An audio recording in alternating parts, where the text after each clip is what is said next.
हम सुनते आए हैं कि बहुत समय पहले हल्दी घाटी का युद्ध हुआ था, जिसमें अकबर ने महाराणा प्रताप को हरा दिया था।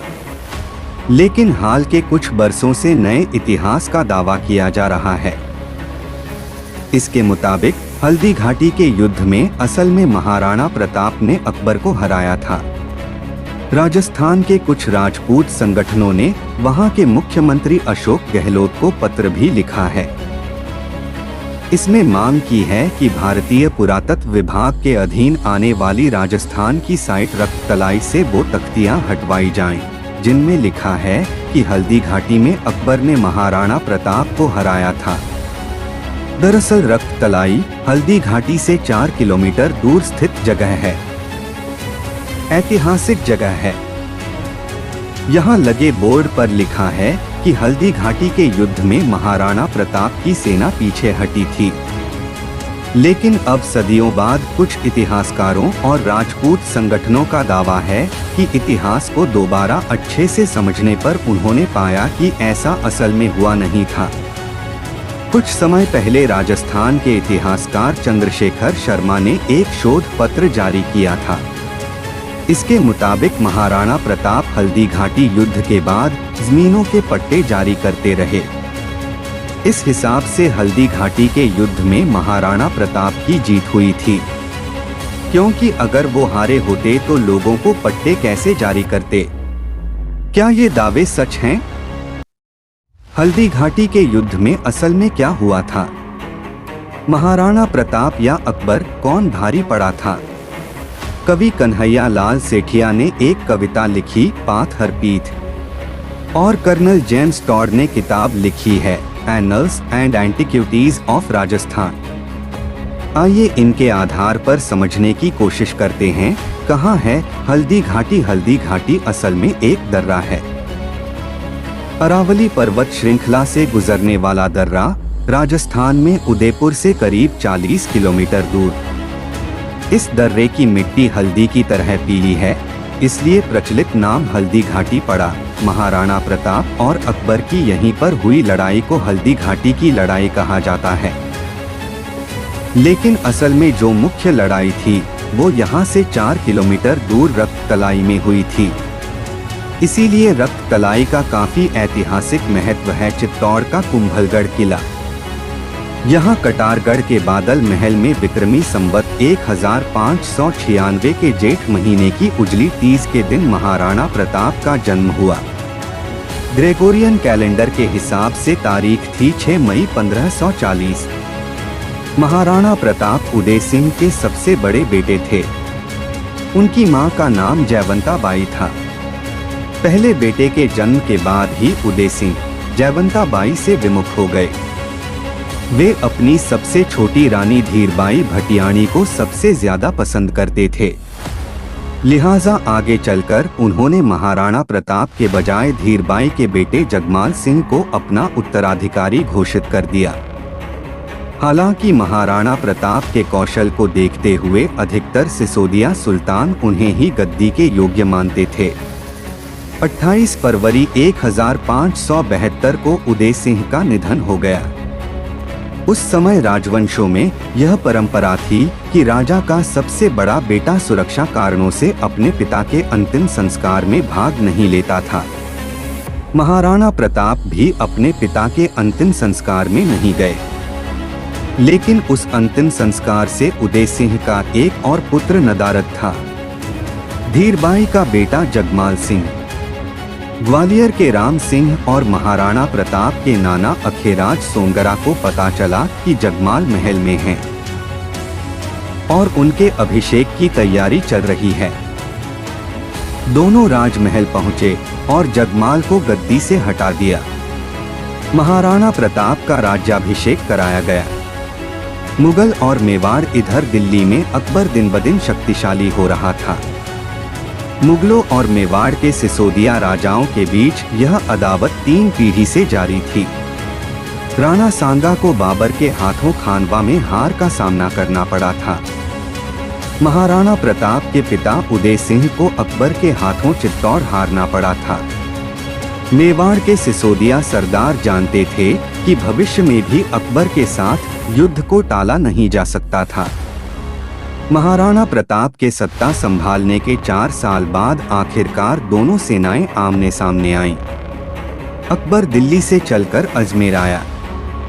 उसने महाराणा प्रताप के खिलाफ युद्ध लड़ने के लिए मान सिंह के नेतृत्व में एक बड़ी सेना गोगुंदा की तरफ रवाना की। इस सेना ने राजसमंद के मोलेला में अपना डेरा डाला। दूसरी तरफ महाराणा प्रताप के नेतृत्व में मेवाड़ की सेना लोशिन में डेरा डाले हुए थी। संख्या बल के हिसाब से महाराणा की स्थिति कमजोर थी। कहा जाता है कि दोनों सेनाओं में 1 और 4 का अनुपात था। माने मेवाड़ के 1 सैनिक पर मुगलों के 4 सैनिक। मुगल सेना की योजना थी गोगुंदा के किले पर कब्जे की। महाराणा प्रताप अपनी युद्ध परिषद में मुगलों के खिलाफ रणनीति बना रहे थे। मोलेला और लोशिन के बीच एक घाटी पड़ती थी जिसे आज हल्दी घाटी कहा जाता है।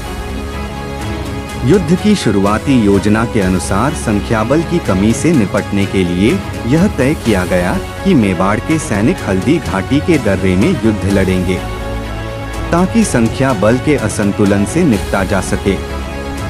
ये दर्रा इतना संकरा था कि एक साथ 2 गाड़ी तक नहीं निकल सकती थी। यह राम सिंह तंवर की सुझाई हुई युक्ति थी। महाराणा प्रताप की तरफ से उनके हरावल दस्ते का नेतृत्व कर रहे थे अफगान मूल के हाकिम खां सूर। वहीं शाही सेना के हरावल दस्ते की कमान थी सैयद हाशिम के पास। मेवाड़ की सेना की बाईं बाजू की कमान झाला बीदा के पास थी। दाईं बाजू की कमान ग्वालियर के राम सिंह तंवर के पास थी। बीच में राणा खुद थे और अपने घोड़े चेतक पर बैठकर युद्ध का संचालन कर रहे थे। जिस समय मेवाड़ की सेना का खमनौर में शाही सेना से आमना सामना हुआ, मेवाड़ की सेना पहाड़ी पर थी। युद्ध शास्त्र का स्थापित नियम कहता है कि अगर आप दुश्मन से ऊंचाई पर हो तो आपकी ताकत 10 गुना बढ़ जाती है। शुरुआती दौर में यह एडवांटेज मेवाड़ की सेना के पास था। मेवाड़ की सेना का हमला इतना जबरदस्त था कि शाही सेना के पैर उखड़ गए। महाराणा प्रताप ने इस मौके का फायदा उठाने की सोची। उन्होंने अपनी सेना को पहाड़ से उतरने का आदेश दे दिया ताकि भागती शाही सेना को खदेड़ा जा सके। उनके सहयोगी ग्वालियर के राम सिंह तंवर ने उन्हें समझाया कि वो मैदानी इलाके में शाही सेना का मुकाबला नहीं कर पाएंगे। राम सिंह का अंदेशा सही साबित हुआ। मैदानी इलाके में भिंत होते ही शाही सेना 20 साबित होने लगी। हाथियों से हाथी टकराए। महाराणा प्रताप की सेना के हाथी कमतर साबित हुए। मान सिंह को मारकर युद्ध में वापसी करने की महाराणा प्रताप की आखिरी कोशिश भी नाकाम रही। हार तय नजर आने लगी थी। राणा के मुकुट पर राजसी छतरी लगी हुई थी जिससे दुश्मन उन्हें आसानी से पहचान लेते थे। झाला बीदा ने महाराणा से उनकी राजसी छतरी ले ली और उसे अपने सिर पर पहन लिया। इससे मुगल सैनिक महाराणा की बजाय उन्हें निशाना बनाने लगे। महाराणा को जैसे तैसे समझाकर जंग के मैदान से निकाला गया। बीदा उनकी जान बचाते बचाते हल्दी घाटी में वीरगति को प्राप्त हुए। राणा को मैदान छोड़कर जाना पड़ा। उनकी आधी सेना इस जंग में मारी गई। सबसे बड़ी बात, वो चित्तौड़ को स्वतंत्र नहीं करवा पाए। मेवाड़ का बचा हुआ इलाका भी उनके हाथ से फिसल गया। लेकिन यह कहानी का अंत नहीं था। महाराणा प्रताप यहां से अरावली की पहाड़ियों में चले गए। इसी के बाद वो प्रसंग आते हैं जिनमें कहा गया है कि महाराणा ने जंगल में घास की रोटियां खाई। हल्दी घाटी के युद्ध पर चित्रकार चोखा की 1810 में बनाई पेंटिंग हल्दी घाटी का परिणाम। हल्दी घाटी में जीत के बाद मुगल सेना ने गोगुंदा के किले पर कब्जा कर लिया। अब तक यह किला महाराणा प्रताप का बेस हुआ करता था, लेकिन उन्हें इस पर कब्जा बनाए रखने में काफी मशक्कत करनी पड़ी। महाराणा प्रताप ने इस किले की सप्लाई लाइन काट दी, जिसकी वजह से वहां मौजूद मुगल सैनिक राशन की कमी से भूखे मरने लगे। यहाँ तक कि अपना पेट भरने के लिए उन्हें अपने घोड़े मारने पड़े। युद्ध से लौट रही मुगल सेना की टुकड़ियों को असुरक्षित पाते ही भील उन पर तीर और गोफन से हमला कर देते। महाराणा प्रताप दी इनविंसिबल वॉरियर की लेखिका रीमा आहूजा बीबीसी को दिए इंटरव्यू में अपने शोध के आधार पर बताती हैं, ऐसा लगता था कि महाराणा 100 जगह एक साथ थे, क्योंकि वो गुप्त रास्तों से निकलकर जंगलों में घुस जाते थे। यह मुगल सेना के खिलाफ छापामार युद्ध की शुरुआत थी। भीलों की सहायता से महाराणा ने मुगल सैनिकों के मन में खौफ पैदा कर दिया था। इतिहासकार गोपीनाथ शर्मा लिखते हैं कि राणा के छापामार युद्ध की वजह से मुगल सैनिक मेवाड़ में कैद होकर रह गए थे। जैसे ही अकबर का ध्यान राजपूताना से हटा, राणा ने अपने खोए हुए इलाकों पर फिर से कब्जा करना शुरू कर दिया। अकबर ने महाराणा को पकड़ने के लिए 6 सैनिक अभियान मेवाड़ भेजे, लेकिन किसी को कामयाबी नहीं मिली। हल्दी घाटी के युद्ध के 6 साल के भीतर ही राणा ने भामाशाह की मदद से 40,000 घुड़सवारों की नई सेना खड़ी कर ली। 1582 में महाराणा प्रताप और उनके बेटे कुंवर अमर सिंह के नेतृत्व में मेवाड़ की सेना ने दीवेर के मुगल थाने पर हमला बोल दिया। इस हमले में मुगलों को बुरी तरह पराजित होना पड़ा।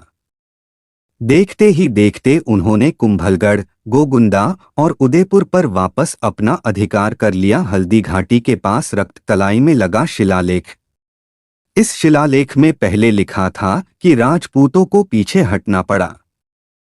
इसी पर विवाद था। कुछ लोगों ने राजपूत शब्द को खुरचकर हटा दिया बाएं, और बाद में इसकी जगह मुगल शब्द लिख दिया गया दाएं। फोटो द लैंडटॉप के लिए नारायण उपाध्याय। तो असल में हल्दी घाटी में जीत हुई किसकी? इस पर हमने बात की झाला बीदा के वंशज और मेवाड़ के इतिहास पर अध्ययन कर रहे अभिजीत सिंह झाला से। उन्होंने कहा, देखिए, हल्दी घाटी में अकबर की जीत की बात इस आधार पर कही जाती है कि राणा प्रताप युद्ध क्षेत्र से चले गए थे, लेकिन असल में राणा गए नहीं थे, उन्हें भेजा गया था ताकि राजा सुरक्षित रहे। और जब आप इस मोड़ से आगे चलेंगे तो पाएंगे कि ये युद्ध यहीं खत्म नहीं हुआ था, बल्कि राणा ने इसके बाद असल गुरिल्ला युद्ध शुरू किया और अपने तमाम क्षेत्र वापस हासिल किए। इसके बाद हमने बात की डॉ चंद्रशेखर शर्मा ने, जिन्होंने हल्दी घाटी को लेकर शोध पत्र प्रस्तुत किया था। उनके इस शोध में प्रताप को विजयी बताया गया था और इसी शोध के आधार पर ऐतिहासिक तथ्यों में बदलाव की मांग उठी थी। उन्होंने कहा, हल्दी घाटी के युद्ध में किसकी जीत हुई, ये मैं आपको कुछ प्रमाणों के आधार पर समझाता हूँ। जब मुगल सेना ने हल्दी घाटी के लिए कूच की थी तो अकबर का सख्त निर्देश था कि उन्हें महाराणा प्रताप चाहिए, जिंदा या मुर्दा, लेकिन मुगल सेना महाराणा को न तो जिंदा पकड़ सकी न मुर्दा। अब आप बताइए जीत किसकी हुई? दूसरा प्रमाण, जब मुगल सेनापति मान सिंह युद्ध के बाद अकबर के दरबार में पहुंचे तो अकबर ने उनकी ड्योढ़ी बंद करने का फरमान जारी कर दिया। ड्योढ़ी बंद करना माने अब वो व्यक्ति राज दरबार में नहीं आ सकता था।